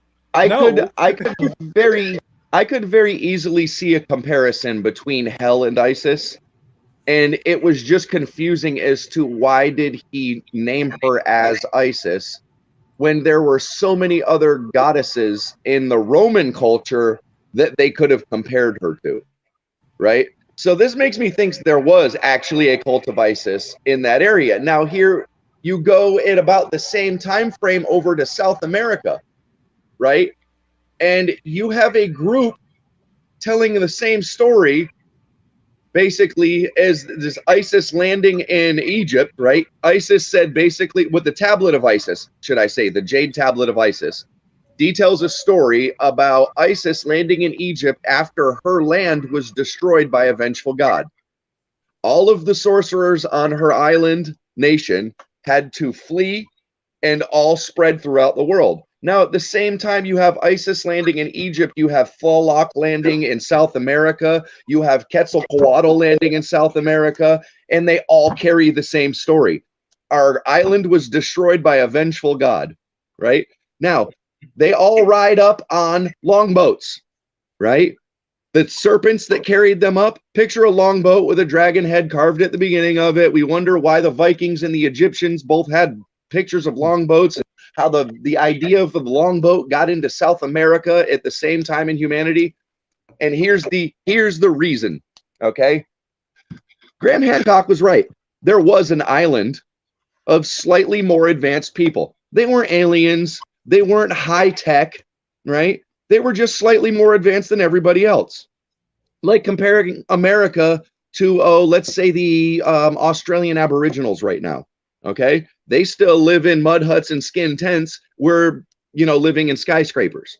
These two things can coincide on the planet at the same time. Now, what happens if, let's say the one big culture, let's say America, just use this as an example. Let's say America was the only culture on the planet that had developed technology, right? But all of the other nations were slowly catching up. I mean, they're doing their thing, right? But America gets, let's say, 4 steps ahead of everybody else. We've got cell phones when everybody else is still using smoke signals, right? Yeah. All of a sudden, let's say a disaster happens to North America. Now, that technology did exist. Nobody else on Earth knew about it. And then it was wiped away before anybody else had a chance to see it.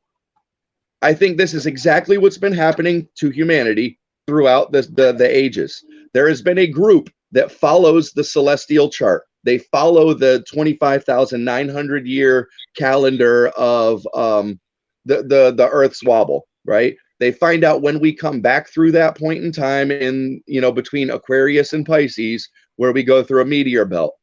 They keep the timing of that. They're the only group that keeps the timing of that, so that when it gets close, they know. They then use certain information that they hold to convince the people to build these mega structures like pyramids and cities in the ground and Mesa Verde and in North America. these civilizations that are built into stone, right? And then an apocalypse happens, people survive, those same group come out of it having survived in the shelters that they convinced everybody else to build for them, like the pyramids and like Darren Kuyu and so on and so forth.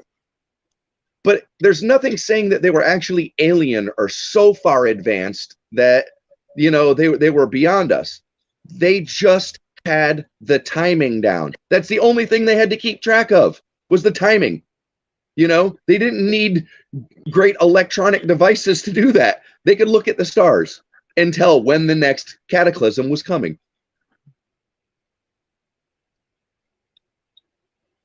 Yeah. So here we sit now, 24,000, 800 and some years later, looking up at the stars going, wow, we're coming back to that same point when the Mayans first built this temple and the people on Sardinia built their first temple, and they're all pointing at Sirius. And what's that mean for us now? Well, it's about to happen again. Well, oddly enough, what are all the elites doing right now? They're building bunkers into mountains. They're trying to get the F off of Earth. I'm just saying. I mean, that's like, which stream was that? I believe there was on a recent one I did, or a recent one we did with the tribe. But like, if the so-called elites, if they are fleeing, that's the only time we should follow them. Correct. Or observe what they're doing and mimic them. Yeah, but like that's the only time, because if they are fleeing high up in the mountains, if they are trying to make their way to storm space, shelters, yeah, just wherever they are safe from a big ass cataclysm, we ought to be doing the same thing, or fucking kick those fuckers out and take it for ourselves. I'd say the second one. You've seen the videos of the miles of tunnels under Vatican City, right? I mean, even the Catholics are prepared for this. Yeah. I mean, like, there is, and like, maybe that is the Hollow Earth, is just the enormous like cavern system, tunnel system that goes underneath so many of the bigger cities and landmarks and whatever. Maybe that is the hollow Earth. Maybe those are the bunkers. Maybe those are the tunnels. Maybe those are the cavern systems. I 100% agree with you. I think that is literally what we are seeing happen in real time still to this day. We can look at the pyramids and say, okay, it looks like they were built in two different phases. Yes, that's because they were built during two different cataclysms, at the end of the last ice age and then again at the Younger Dryas event. Yeah. Yeah, no, that wouldn't surprise me at all. I mean, see, I think Graham Hancock had it right, dude. I really do. I just think that he has a slightly exaggerated version. You know what I mean? I think he's thinking that the lost culture that was high tech was a lot more high tech than it actually was, and they were just high tech enough to read the stars. I mean, like I've said it before. I've said it probably a million times before, but any technology advanced enough is indistinguishable from magic. Like to the outsider, yes.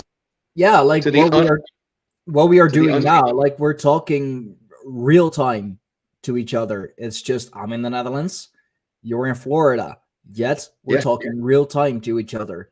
For our ancestors, I mean, God, like even, let's say the beginning of the 1900s, beginning of the 20th century. A telegraph would have been witchcraft. Yeah. I mean, like, let alone what we're doing now. I mean, I got a microphone set up here with all kinds of wire thingies and whatever, and through this and through my computer, through my laptop, somehow you can hear me real time. I mean, yeah, probably a slight delay, but that's maybe like a hundredth, a thousandth of a second, because that's how long it takes for the Signal to bounce. for the conversion and for the signal to get there. But it's practically real time. Yeah, and now you think about that advance in technology, right? And just that one, just the cellular technology alone, all right? And they say that there's Graham Hancock's out of his mind because there's no signs of an advanced technology existing, or no signs that it happened. There are so many signs. I think we have thousands of them. We have thousands of signs that it's happened, and we literally ignore them. And mainstream science says it's cockamamie bullshit. Like the titanium and tungsten springs that were found in the Ural Mountains. They were found in strata that was over 300,000 years old. We're talking about man-molded metal in very distinguishable shapes that were used for machining. Yeah, that were in 300,000-year-old strata. There have been so many artifacts found in places where they shouldn't have been found. You know, like the what is it? Like ancient, the cell phone. Remember the brick that looked like a Nokia cell phone? There was a block that they found. It's a stone block that was carved over 40,000 years ago. And it looks just like a Nokia 6150 cell phone.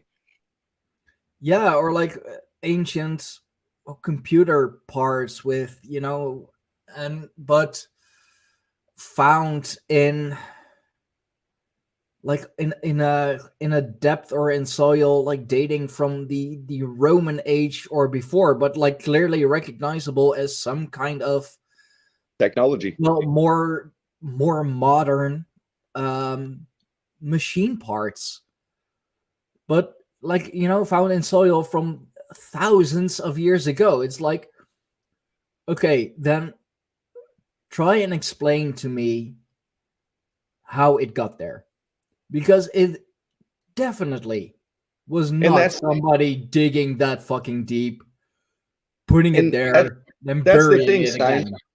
These archaeologists and paleontologists have gotten a hold of these things, and of course they're sponsored by some giant museum like the Smithsonian or the Museum of Natural History, and they go, yeah, we can't explain why that's there, but it's not real. And it's like, but you mean we're looking at it right now? It came out of strata from 300,000 years ago, and you're telling me that it's not real? Yeah, it's just your imagination. You're seeing things. You're projecting things. Yes, and that's all an illusion. That's where we are in society, right? We're at a place where I feel like my government, I feel like the scientists, they're all looking at me going, "No, bro, you're stupid. That's all a conspiracy." You know what I mean? And it's like, but I can see it happening. Why? No, you can't. You're delusional. Take your meds. Yeah, I know. Like I said that fucking, so many things that I got kicked off of Facebook for 2 years ago that have all been proven since then. I'm just saying, there's all this shit that's like basically being shoved in our faces, and we're told, you know what? Not only are you stupid and you're wrong, but we're going to shame you too. And then we're going to go in public and we're going to tell everybody that you're retarded and nobody's going to like you. Like, look what they're doing to Graham Hancock, man. He came out with that series Ancient Apocalypse, where he puts a lot of theory in there, right? But he does put a lot of fact in there also. Now, I got to say, like, I don't agree with 100% of that series, but I do agree with a portion of it.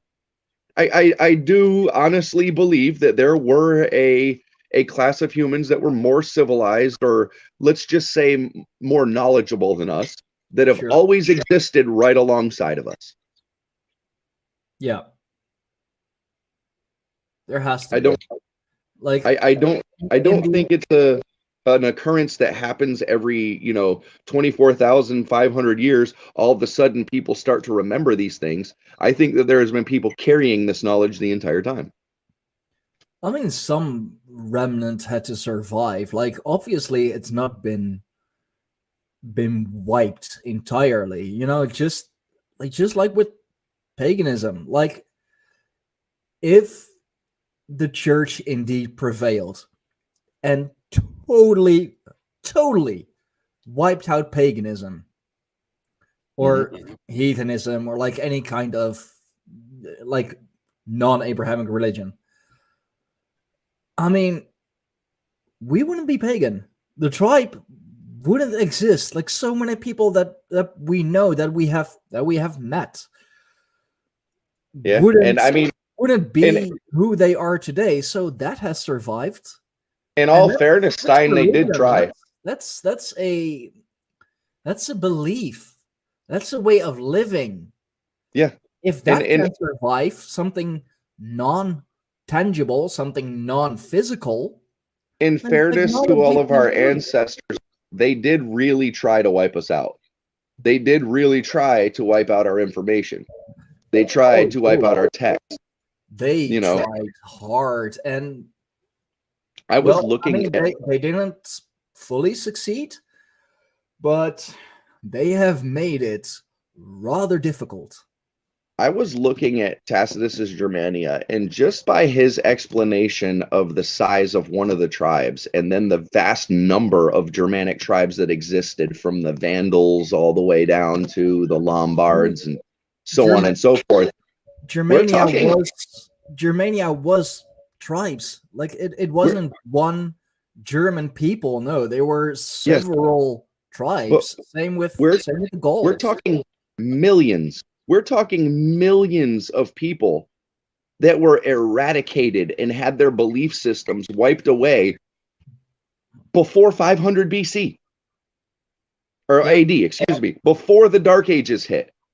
Right? Then after the Dark Ages, something happened to our religion, and we lost part of our alphabet and shifted from the Elder Futhark to the Younger Futhark, right? And then we lost 8 digits out of our 8 characters out of our alphabet, right? And you look at the characters that were lost in the alphabet, and they're all gods. They're all remnants of gods. Yeah, why would that be? So, did Ragnarok happen? Did some of the gods die, and that's why they removed them from the Futhark? Because they were no longer in play? Perhaps. Like chess pieces? Perhaps. And we did a 4-part series on that, and I did want to do a Ragnarok last month in November, but like everything was so. Like everyone was so busy, and I was busy, and all of that. I didn't get to it, and I'm not sure with all the holidays coming up that I can do one. Ragnarok the new year, man. Ragnarok the new year. Coming to January with a fresh Ragnarok episode. Yeah, I think that would be best. Like November, December, they're like those months are so busy with. Thanksgiving and Yule and like here in the Netherlands and Belgium, Sinterklaas, and it's just too much. Yeah. Too much other things going on, and I couldn't get a date. I couldn't get a like one single date, and I've done so many other things. I've been on podcasts, I've been on roundtables, I've been doing a lot for the tribe with merch and just promoting and other podcasts and sending messages to other like individuals or podcasters that I really want to have on. I couldn't find the time. Which, by the way, we got to plug it, dog. Listen. Go to Creator Spring, Greyhorn Pagans, get yourself some merch, dude. The winter is coming. Keep warm with a Greyhorn Pagans hoodie. Not only will you look great, but you'll be warm. I'm just saying, it's only 2/3 of the price that AOC is charging for her ugly pink sweaters. Like I have a what's it called? A banner rolling across the screen with buy our merch ads. Then the site I've had it for the entire stream. I have it added to all the other streams. I want one of the Irish green hoodies. Oh, you should. You should. I was flipping through the colors, dude. I bought myself a red T-shirt and a cap, and I am like as soon as they're in, which should be a couple days. Well, yeah, it's the Netherlands, so it's gonna take a little longer. But as soon as they're in, I'm gonna fucking wear them for every stream, every podcast I do, whether it be on our own or with someone else. Right on. That's why I want that green sweatshirt, dude, so I can rock it in public. Yeah, oh, dude, you should. I've been like that's another thing I've been trying to do, like to get multiple colors in, because like basic white, I mean, sure, fits well with the logo and all, but like we need some more color as well. Yeah. And if you have an idea for merch, if you have other designs maybe for merch, let me know. That goes for everyone who's catching the replay. I'm not sure if I'm gonna put this on the podcast. Maybe I'll just keep it as a live stream replay. Either way, I would I don't know, I toss it on the YouTube and Odyssey channel. I mean, YouTube, it's gonna ride on the live channel, but yeah, oh no, dude, like I'm for sure. Like I was in the beginning, I was streaming to Odyssey as well, but wrong stream key and all of that. So I'm just don't know if it actually went through. I mean, yeah, it did go through, but on the wrong stream. But bro, I gotta sign off from here because in 5 minutes I'm on with NY Patriot again. Oh, right on, man. Have fun with that one. I'm going to I'm going to make my kids some lunch. Yeah, no, you do that. I think I have. Yeah, I should have enough time for a quick bathroom break and put on some coffee again, well, and then I'm on with NY Patriot. I'm looking forward to that. Going to right on. Going to dive a little deeper into the gods and all. So tell the guys I said what's up. I'll probably be on that one if it's live. Yeah, section. It should be. Let's see. It should be live on the Occult Rejects channel. Right on. Let's see, because YouTube is really being a bitch when I look up Occult Rejects. Yeah, it does that occasionally. I mean, shit, of course they are. Have you ever tried to look up our videos? You could type in the exact title to one of our videos and scroll down 50 pages and it won't pop up. There we go. Rejects and Friends. YouTube.com at the Occult Rejects. Okay, let's see. No private comments. Okay. I'll send it to you on Telegram. Right on. All right, brother. Do your thing. Everybody knows where to find me. Find me in the tribe. T.me Greyhorn Pagans. Yes. Let's see. That is this one. Join the Greyhorn Pagans at t.me/Greyhorn Pagans. Buy our merch. Find us everywhere. And yeah, this has been the soft opening for the Greyhorn Pagans Mead Hall. I'm probably gonna do this or try and do this weekly in the new year, but on the weekends when people have a little more time to join, to come on. Right on. So just a fun broadcast, just shooting the shit, talking about whatever. So right on, man. Well, brother, it's been a blast, and I appreciate you having me on here, man. Yeah, oh, you're always welcome, whether it be in the live chat or the live stream, I mean, dude, you're always here, so. All right. Well, you guys keep the old gods alive and keep the old ways alive. All right. See you on the next stream. See you on the next one. Greyhorn Pagans, Stein Fox, Chaldevesh, signing off.